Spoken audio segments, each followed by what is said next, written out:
Today we are going to write a story. The story is The Fox and the Crane. This is the crane and this is the fox.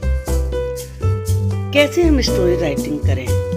यहाँ कुछ ये input दिए हैं, हमें इनको use करना है, इन्हीं के बेस पे स्टोरी डेवलप करनी है। स्टार्टिंग हमेशा आपकी राइट होनी चाहिए। स्टोरी को शुरू करने के दो तरीके हैं। एक तो हम इस तरीके से कर सकते हैं कि वंस लिखें, वंस, और फिर जो भी उसमें कैरेक्टर्स हैं उनके लिखें। Once there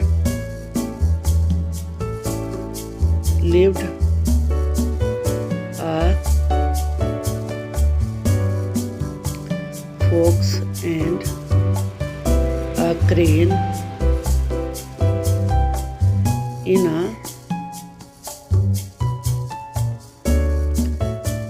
forest. सेकंड तरीका हो सकता था, आप यहीं से शुरू करते, a fox and a crane lived in a forest. अब आगे इसने इनपुट दिया है फॉक्स वेरी कनिंग। जब हम फर्स्ट टाइम कोई नाउन यूज़ करते हैं, ये लगता है अब जितनी बार भी फॉक्स या उसके लिए हमें कोई वर्ड नाउन अगर क्रेन के लिए भी यूज़ करना, दा लगाना होगा। तो द फॉक्स वॉज, क्योंकि सेंटेंस में वर्ब होनी चाहिए। The fox was very cunning. Cunning कहते हैं चालाक को। Next, invited the crane for dinner. अब यहाँ पे लिखा है कि क्रेन को इन्वाइट किया, तो फॉक्स से ही नहीं किया होगा, फॉक्स के लिए ही यूज होता है। ही invited the crane for dinner. अब एक दिन ऐसा हुआ, one day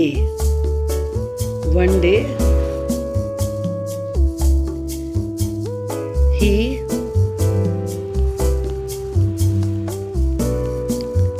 invited the crane for dinner. What is the next input? Served dinner in a flat dish. अब सर्व का मतलब परोसना होता है, तो आप देख रहे हैं फ्लैट डिश है, ये वाली फ्लैट डिश है ये। तो यहाँ भी किसने सर्व किया था? फॉक्स ने ना, तो ही लगाएंगे। He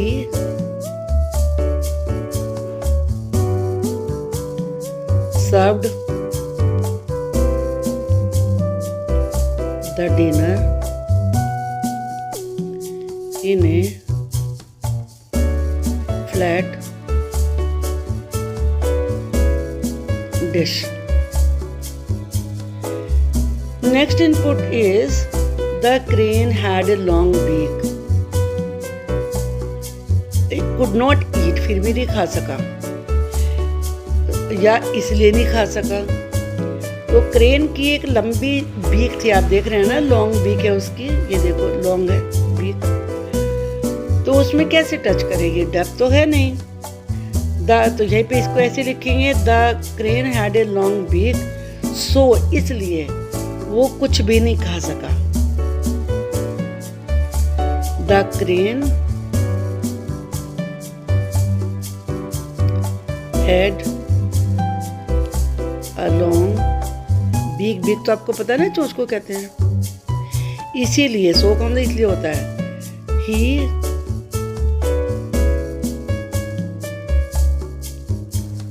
could not eat anything. आप एनीथिंग के बजाय ही कुड ईट नथिंग भी लिख सकते थे।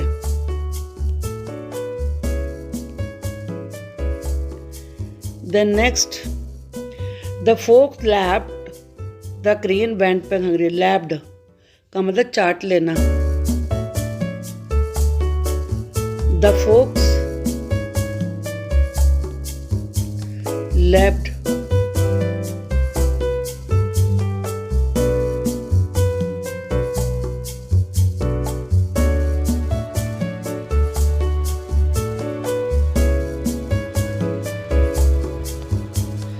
सारा खाना, the whole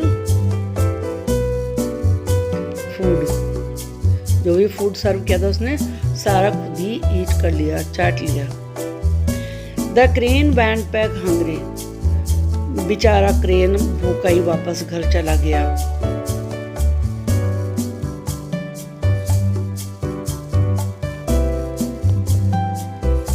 The crane went back hungry. अब भूखा गया है तो गुस्सा तो आएगा, आपके साथ भी ऐसा हो तो गुस्सा आएगा ना. He was very angry. He was very angry. Angry गुस्सा.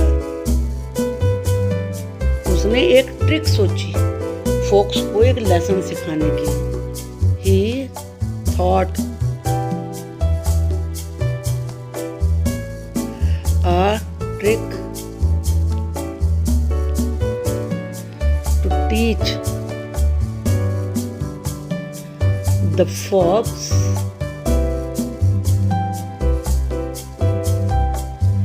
a lesson. अब देखते हैं उसने क्या किया. उसने द क्रेन इन्वाइटेड फोक्स. अब क्रेन ने इन्वाइट को फोक्स को इन्वाइट किया. The crane invited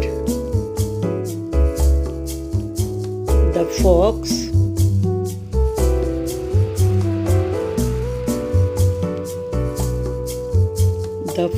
for dinner. अब लंच भी लिख सकते हैं for dinner.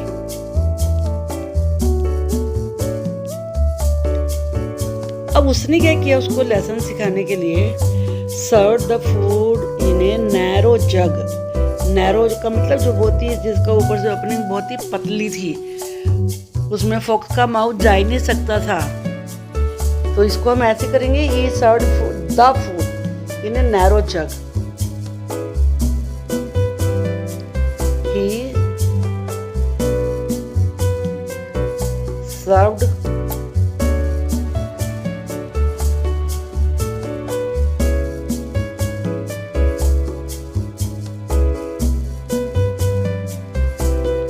the food in a narrow jug. अब इसलिए जो फोक्स थी वो उसे ईट ही नहीं कर पाई. The fox could not eat properly, so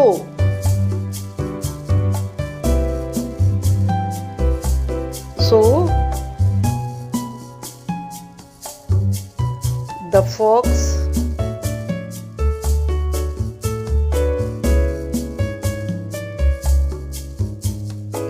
could eat nothing. वो कुछ भी नहीं खा पाई. अब इसके बाद क्या हुआ. The crane happily finish the meal.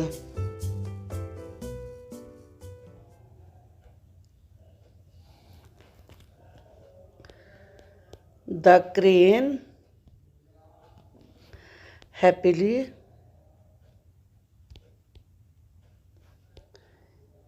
finished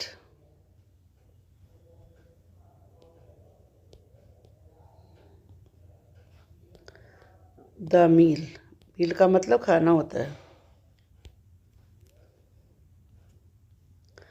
After that, the fox went back hungry. This time, so the fox went back hungry. What is the moral? Moral का मतलब लेसन इसका टिट फॉर टैट. इसका मतलब होता है जैसे को तैसा.